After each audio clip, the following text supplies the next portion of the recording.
The message arrived at 3:17 a.m. Netanyahu's voice was sharp as a blade. Captain Traore, you have exactly 48 hours. Restore our mining contracts, reinstate our surveillance partnerships, reverse every single decision against Israeli interests in Burkina Faso. Do this immediately or face two choices. Flee your country like a coward or surrender your presidency to us. Refuse and I will personally ensure your government becomes a warning to every other African leader who thinks they can defy us. The line went dead. But that wasn't the real ultimatum. The real ultimatum came 30 minutes later. Another call, same voice, different message. Captain, let me be clearer. You have 48 hours to leave your position and hand power to someone who understands cooperation or surrender completely to our terms. Your choice. Step down voluntarily or we remove you involuntarily. This time, I didn't wait for him to hang up. Prime Minister Netanyahu, I said, my voice steady as granite. Let me be clearer too. I don't negotiate with extortionists. I don't bow to bullies. And I certainly don't abandon my people because a foreign power threatens me. I hung up on the Prime Minister of Israel. 48 hours to abandon my office, to surrender my nation's sovereignty, to choose between exile and submission. I stared at the phone in the darkness of my office, and I felt something I hadn't experienced since my days fighting jihadists in the Sahel. Not fear, clarity. They had just made the biggest mistake of their political lives. They had threatened a man who would rather die standing than live kneeling. I called my security chief immediately. Assemble the council. Emergency session. Now. Sir, it's 3 a.m. They just ordered me to abandon my post or surrender my country. I don't care what time at island. Within an hour, my inner circle sat around the crisis room table. Defense Minister, Intelligence Chief, Foreign Affairs Advisor. The only people I trusted with what we were facing. Gentlemen, I said, placing the recording device on the table, listen to what the Prime Minister of Israel just told the President of Burkina Faso. I played both recordings. Netanyahu's voice filled the room with its arrogant demands. First, restore Israeli contracts. Second, leave office or surrender completely. The silence that followed was deafening. My defense minister spoke first. Sir, this isn't just a threat to policy. This is a direct demand for regime change. This is what superpowers do before they act. My intelligence chief nodded grimly. We've been tracking unusual activity for weeks. Increased satellite surveillance, cyber probes on our systems, money transfers to suspicious accounts. They've been preparing for this moment. Preparing for what? I asked, though I knew the answer. Your removal. Either you step down voluntarily within 48 hours, or they'll create the conditions that force you out. Destabilization campaigns. Economic warfare. Orchestrated unrest, if necessary. I leaned back in my chair. 48 hours to choose between voluntary exile and involuntary removal, between stepping down with some dignity or being dragged down in chaos. What are our options? I asked. Accept their terms, my foreign affairs advisor said quietly. Step down. Hand power to someone they approve of. Hope they let you leave the country safely. Never, I said immediately. What else? Stand firm and prepare for war, my defense minister replied. Not military war, they're too smart for that. But every other kind of war, economic, digital, psychological, political. I stood and walked to the map of Burkina Faso hanging on the wall. Our small, landlocked country. 22 million people. No nuclear weapons, no powerful military, no leverage except our refusal to kneel. But sometimes refusal is enough. Here's what we're going to do, I said, turning back to face them. We're going to show them what happens when you threaten the wrong African leader. Sir, my intelligence chief asked. They think I'll run because I'm outnumbered. They think I'll surrender because I'm outgunned. They think I'll abandon my people because I'm afraid. But they've made one critical miscalculation. What's that? They think this is still 1960. They think African leaders still jump when white men whistle. They think we still believe their approval matters more than our people's trust. I picked up my secure phone and began making calls. Not to beg for help. To build an alliance of resistance. First call, Caracas. President Maduro, Israel just demanded I step down from office. I'm calling to let you know I'm refusing. Second call, Tehran. I need to speak with Supreme Leader Khamenei. Israel just gave me 48 hours to surrender or face removal. Third call, Moscow. Connect me to President Putin. This is about regime change operations. Fourth call. Beijing.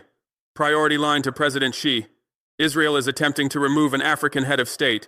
My advisors stared in shock. I was doing something no threatened African leader had done in decades, refusing to face the storm alone. Sir, my foreign affairs advisor whispered, this could make us enemies of the entire Western alliance. We're already their enemies, I replied. The moment I refused to restore Israeli contracts, we became a problem to be solved. The moment Netanyahu demanded I step down, we became a target to be removed. We might as well choose our allies while we still can. The next 18 hours were the most intense diplomatic marathon of my life. Emergency video conferences with leaders who had faced similar ultimatums. Encrypted conversations with intelligence services that specialized in countering Israeli operations. Technical consultations with experts who understood regime change operations. By hour 20 of the 48-hour deadline, I had assembled something Netanyahu never expected, a global support network. Venezuela offered political sanctuary if I needed to leave the country temporarily. Iran promised cybersecurity assistance if Israeli hackers attacked our infrastructure. Russia indicated they could provide military advisors if the situation escalated. China suggested economic partnerships that could replace any Western investment we lost. But the most important support came from an unexpected source, my own people. Word of Netanyahu's ultimatum had leaked, not from my government, from Israeli sources who couldn't resist bragging about their pressure tactics. By morning, every radio station in Burkina Faso was broadcasting the story. Prime Minister Netanyahu has given President Traore 48 hours to restore Israeli mining contracts and surveillance partnerships or face removal as a warning to other African leaders. The response was immediate and explosive. Not panic, not fear. Pure, unfiltered rage. By noon, crowds were gathering outside the presidential palace. Not to demand I comply with Netanyahu's ultimatum. To demand I tell him where he could put his surveillance partnerships. Traore stays, they chanted. Our minerals are not Israeli property. No foreign surveillance in Burkina Faso. Netanyahu can make his own warning. Young people filled the streets carrying signs that captured the moment perfectly. 48 hours, try 48 years, we won't be your resource colony. Netanyahu, African presidents don't take orders. Surveillance partnerships are spy operations. Hour 30. Netanyahu called again. Captain Traore, you have 18 hours remaining. I hope you're using this time wisely. Your people don't need to suffer for your pride. This time, I was ready for him. Prime Minister Netanyahu, I said calmly, let me save you some time. I will not be stepping down. I will not be surrendering. I will not be intimidated by a foreign government into abandoning my people. You don't understand what you're facing. I understand perfectly. You're attempting to remove a democratically elected African president because he refused to let you extract our resources on your terms. But you've made one critical error in your calculations. What's that? You forgot to ask my people if they wanted a new president, and judging by the crowds outside my window, they seem quite satisfied with the one they have. Those crowds won't protect you from what's coming. Those crowds are what's coming. 22 million Burkinabe who just learned that Israel thinks it has the right to choose their president. Do you really want to test their response to foreign interference in their democracy? The silence stretched for nearly a minute. Then, you're right, I replied. It's just beginning. Because now every African leader knows what happens when they displease Israel.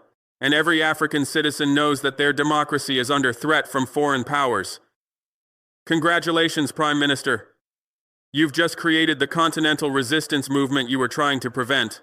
I hung up on him again. Hour 36. The real pressure began. My intelligence chief burst into my office.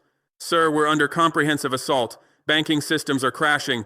Power grids are fluctuating. Communications networks are being jammed. But that's not the worst part. What is? Social media is being flooded with fake reports that you've already fled the country, staged videos of government officials calling for your resignation, fabricated documents showing Swiss bank accounts in your name. They're not just attacking our infrastructure, they're attacking your legitimacy. Expected, I said. What about our countermeasures? Operational. When they crashed our banking systems, our backup networks came online. When they attacked our power grid, distributed generators maintained essential services.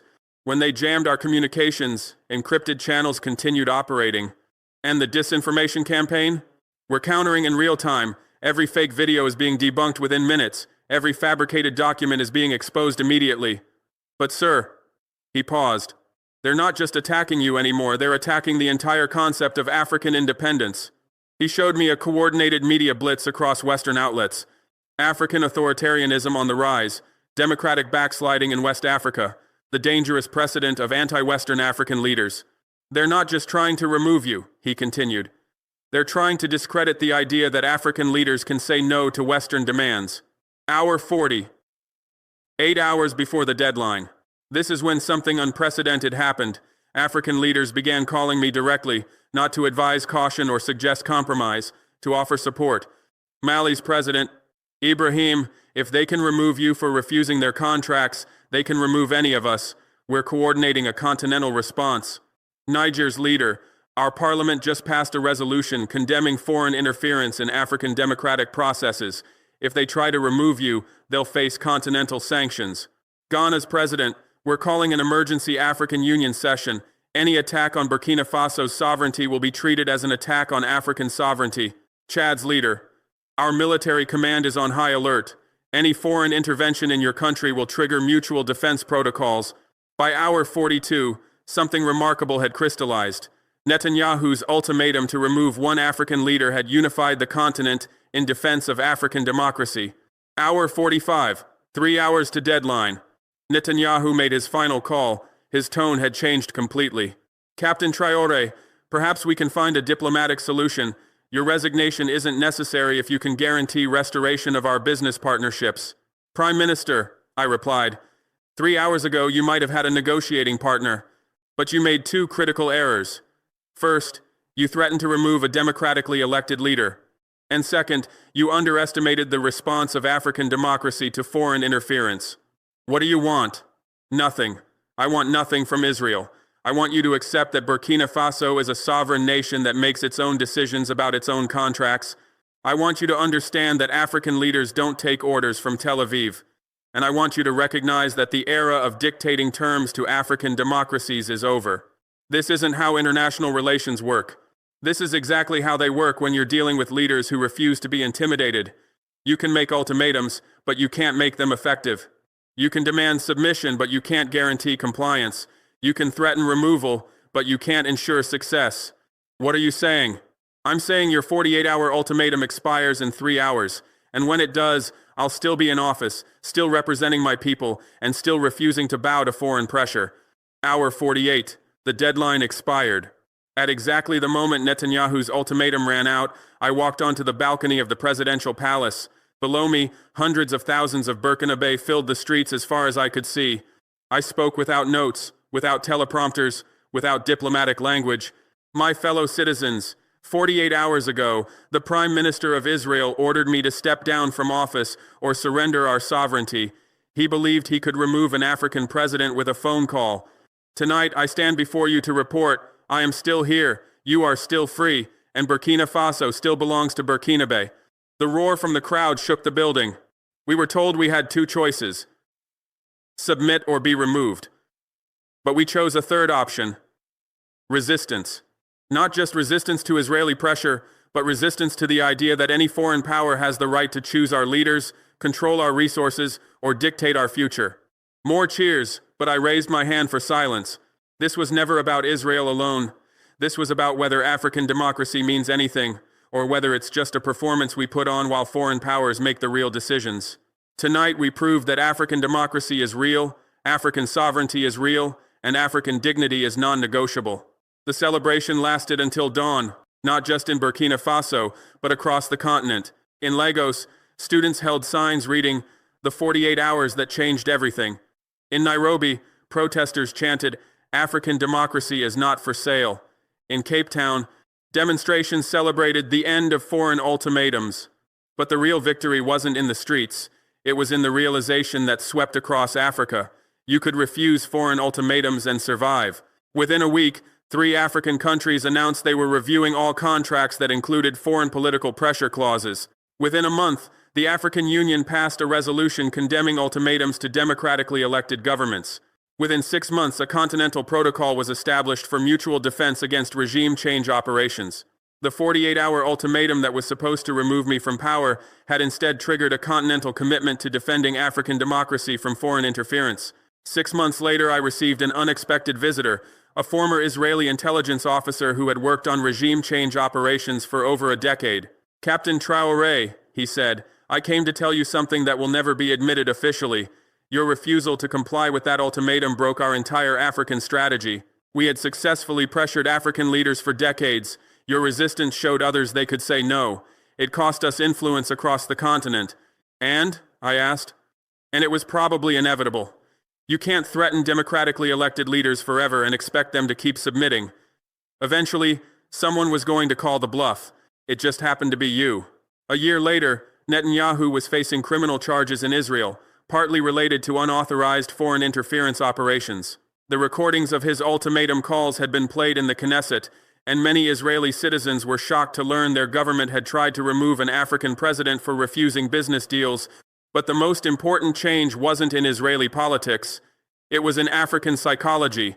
A generation of young Africans had watched their leader receive an ultimatum from a superpower and refuse to comply. They had seen that ultimatums could be rejected, that foreign pressure could be resisted, that African democracy could be defended. 2 years after the 48-hour ultimatum at an African Union summit, a young journalist asked me, "President Traoré, what would you tell other African leaders facing similar pressure from foreign powers?" I thought for a moment, then replied, "I would tell them what I learned that night when Netanyahu ordered me to step down. Ultimatums are only powerful if you accept them.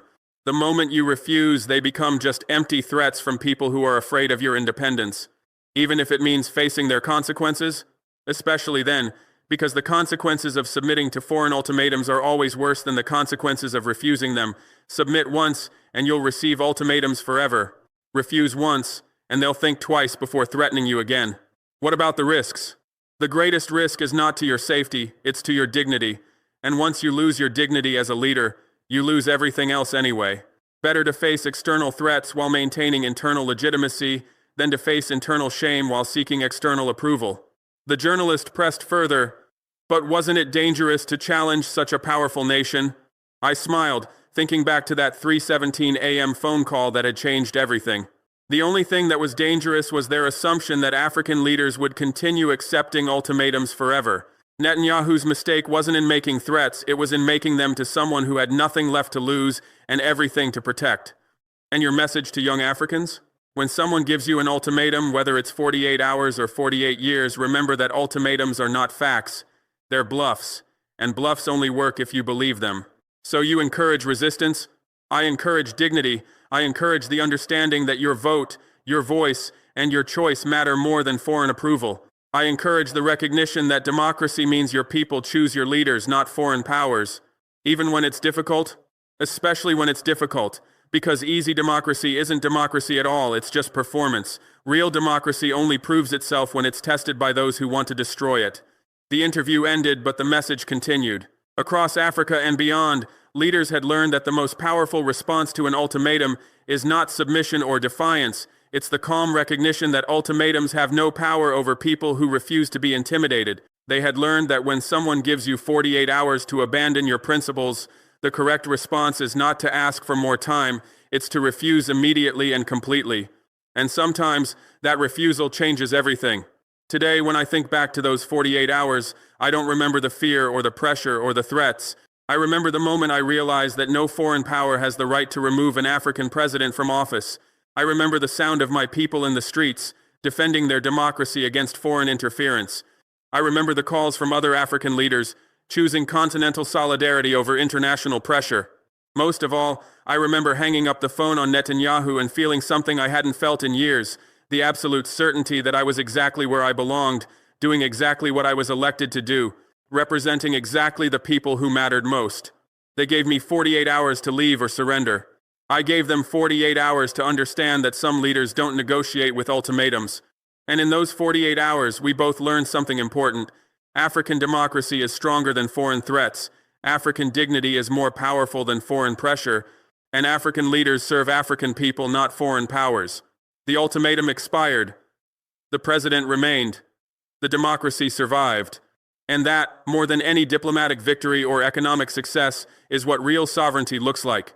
But let me tell you what happened in the months and years that followed Netanyahu's failed ultimatum. What the international media never reported. What the think tanks and policy papers never captured. The real transformation that began when one African leader refused to bow to foreign threats. 3 months after the 48-hour deadline expired, I received another unexpected visitor. This time, it wasn't a former Israeli intelligence officer. It was Sarah Cohen, a young Jewish-American journalist who had been following the story from New York. "President Traore," she said, sitting across from me in my office, "I need you to understand something. What Netanyahu did to you, that wasn't Judaism. That wasn't Jewish values. That was colonialism wearing a Star of David." She opened her laptop and showed me something that stunned me, a petition signed by over 50,000 Jewish people worldwide condemning Netanyahu's ultimatum to Burkina Faso, rabbis from New York, Holocaust survivors from Montreal, Israeli peace activists from Tel Aviv itself. "We know what it's like to be threatened by powerful governments," she continued. "We know what it's like to be told we don't belong in our own homes. What Netanyahu did to you is exactly what was done to us for centuries, and many of us are ashamed." She left me with copies of statements from Jewish organizations across 5 continents, all supporting Burkina Faso's right to self-determination, all condemning the use of ultimatums against democratically elected governments, all drawing connections between their own history of persecution and Africa's struggle for genuine independence. That visit taught me something crucial. The fight wasn't between African people and Jewish people. It was between those who believed in dignity for all peoples and those who believed some nations should dominate others. 6 months after the ultimatum, the ripple effects had spread far beyond Africa. I started receiving calls from leaders on other continents who had faced similar pressure. Bolivia's president, "Ibrahim, they tried the same tactics on us when we nationalized our lithium, threatened economic isolation, questioned our democratic legitimacy. Your resistance showed us it could be survived." Ecuador's leader, "We terminated their oil contracts last month. When they threatened us, I played the recording of your response to Netanyahu. They backed down immediately." Venezuela's Maduro, "Your 48-hour stand has become a case study in our military academies. How to resist superpower ultimatums. You've written a new playbook for sovereignty." By year's end, something remarkable had emerged, a global network of nations that had learned to say no to ultimatums, not an official alliance, something more powerful. A shared understanding that threats could be resisted, pressure could be survived, and dignity was worth more than comfort. But the most profound change was happening inside Africa itself. The continent that had spent decades divided by colonial borders, competing for Western approval, was discovering something it had forgotten: unity through resistance. The African Union session that had been called to support Burkina Faso during the 48-hour crisis became something unprecedented. Instead of the usual diplomatic language and compromise positions, African leaders spoke with a clarity that hadn't been heard since the independence movements of the 1962nd. Nigeria's president stood at the podium. "For too long we have competed against each other for foreign investment, foreign approval, foreign validation. President Traore has reminded us that our strength lies not in pleasing others, but in supporting each other." South Africa's leader followed. "The apartheid government used to threaten us with isolation if we didn't cooperate. We learned then what Burkina Faso has proven now. Isolation imposed by oppressors is not isolation, it's independence." Kenya's president concluded, "We are not seeking conflict with any nation, but we are declaring that the era of ultimatums to African governments is over. Attack one of us with political threats, and you face all of us with unified response." That session produced the Ouagadougou Protocol, named after our capital city, where the resistance had begun. 23 African nations signed immediately. The protocol was simple. Any country that used ultimatums, regime change operations, or coercive diplomacy against one signatory nation would face coordinated responses from all signatories. Economic responses, diplomatic responses, and if necessary, security responses. For the first time since independence, African nations had created a mutual defense pact, not against military invasion, but against political interference. The Western response was predictable. Think tank reports warned about African authoritarianism. Academic papers discussed the dangers of South-South cooperation. News outlets ran stories about anti-Western sentiment in Africa. But something had changed in how Africans received these criticisms. Instead of rushing to reassure Western media that they remained committed to international partnership, African officials simply ignored the criticism and continued building. Building what?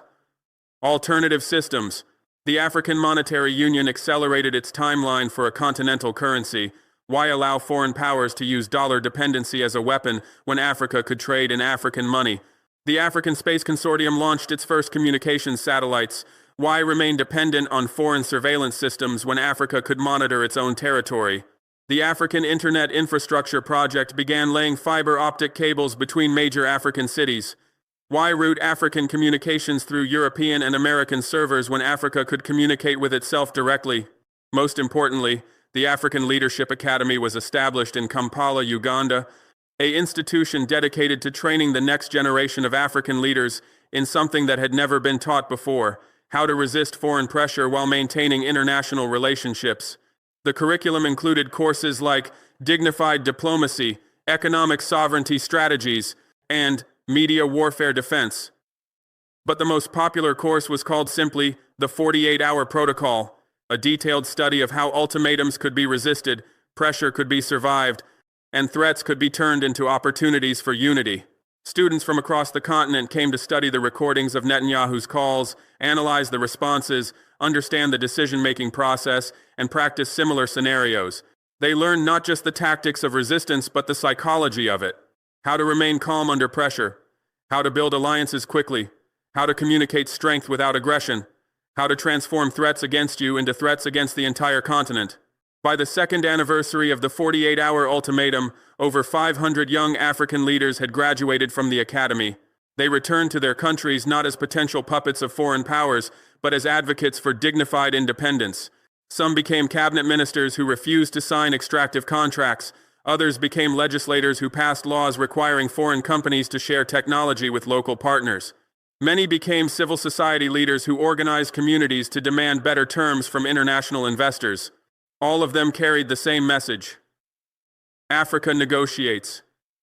Africa doesn't submit to ultimatums. The transformation wasn't limited to politics and economics. African culture itself was experiencing a renaissance of dignity and self-respect. Musicians across the continent began incorporating the phrase 48 hours into their songs, not as a reference to the specific ultimatum, but as a symbol of the moment Africa rediscovered its spine. Nollywood productions started featuring storylines about African leaders who stood up to foreign pressure. South African films explored themes of dignified resistance. Francophone African cinema celebrated characters who chose hardship with honor over comfort with compromise. But perhaps the most powerful cultural shift was in how young Africans saw themselves in relation to the world.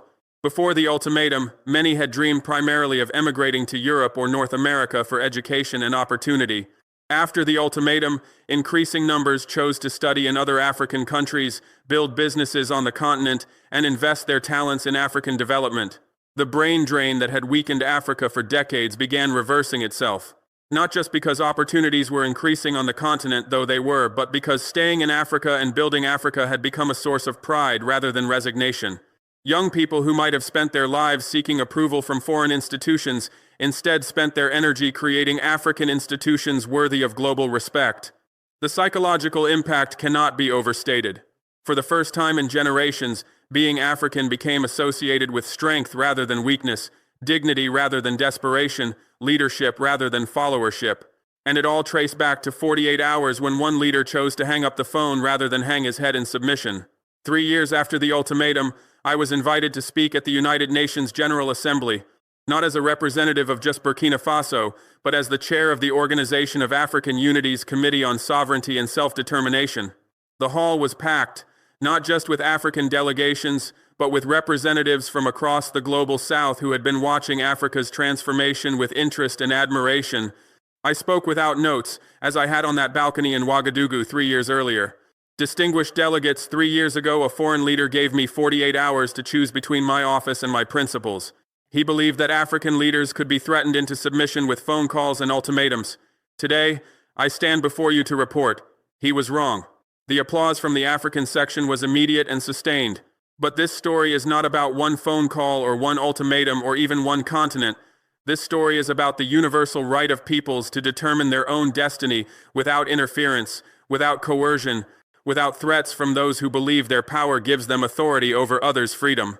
I paused, looking directly at the Israeli delegation.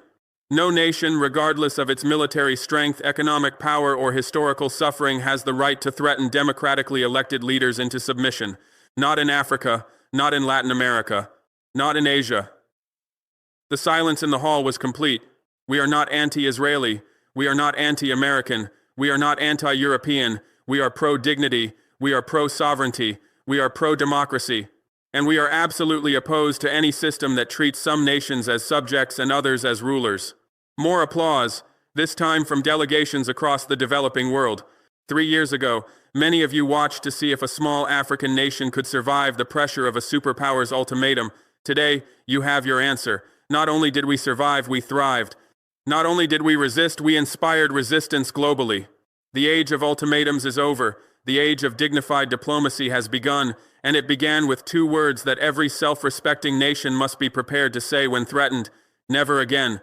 As I left the podium, something unprecedented happened.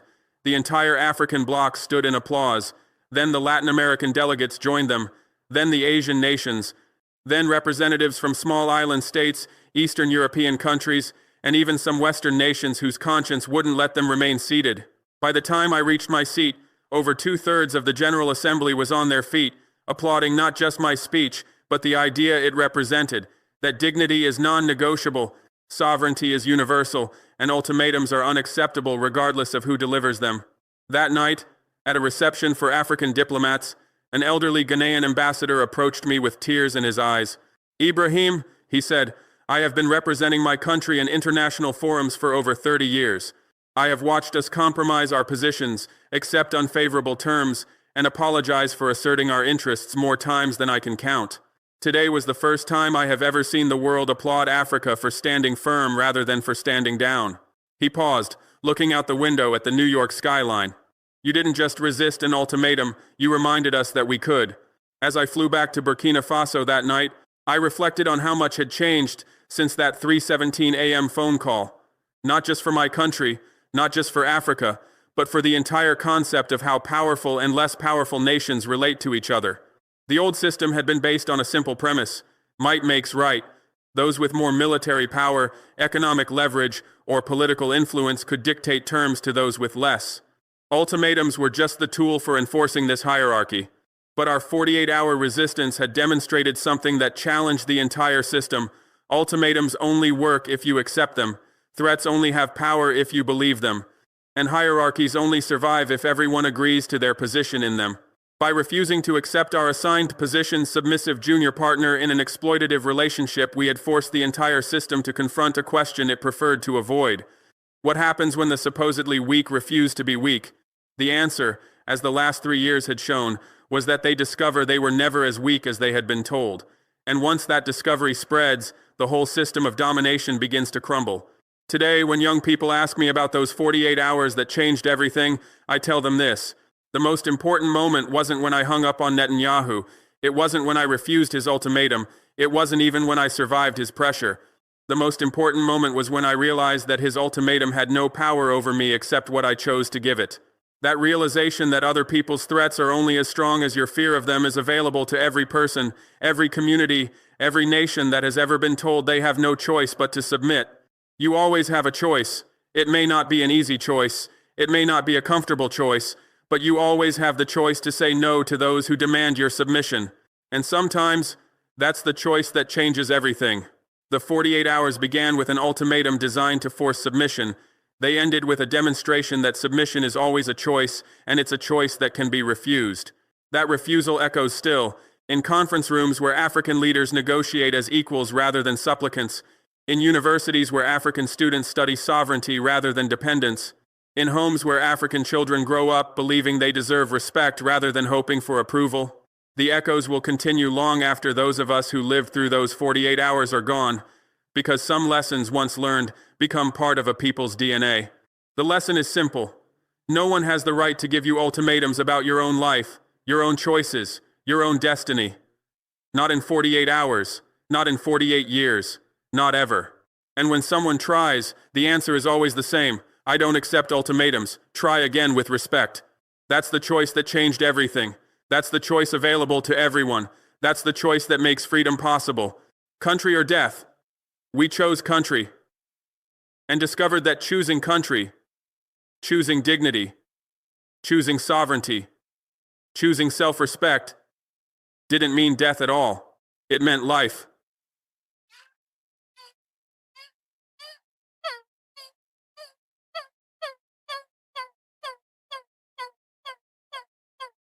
Free life.